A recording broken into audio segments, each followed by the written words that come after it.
നമ്മുടെ നിരൂപകരുടെ സാമാന്യമായ വിലയിരുത്തലുകളുടെ പരിധിക്കുള്ളിൽ നിൽക്കുന്ന ആളായിരുന്നില്ല ബഷീർ. ബഷീറിന്റെ ഒരു എഴുത്തും നിരൂപകരുടെ അല്ലെങ്കിൽ അത്തരത്തിൽ വിമർശകരുടെ ചട്ടക്കൂടുകൾക്കുള്ളിൽ നിൽക്കുന്നതല്ല എന്നുള്ളതായിരുന്നു യഥാർത്ഥത്തിലെ സത്യം.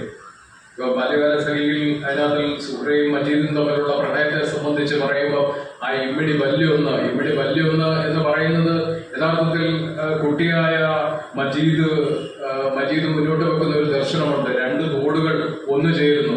അപ്പൊ ഈ ക്ലാസ്സിൽ പിഷാരടി മാഷ് മജീദിനെ തല്ലുന്നു, ഒന്ന് ഇമ്മിടി വല്യൊന്ന് എന്ന് പറഞ്ഞത്. അതിന് മറുപടി എന്ന വണ്ണം ഈ സുഹ്റയെ കൂട്ടിക്കൊണ്ടുപോയിട്ട് ഈ തോടിന്റെ കരയിൽ ഇരുന്നിട്ട് മജീദ് കാണിക്കുന്നുണ്ട്.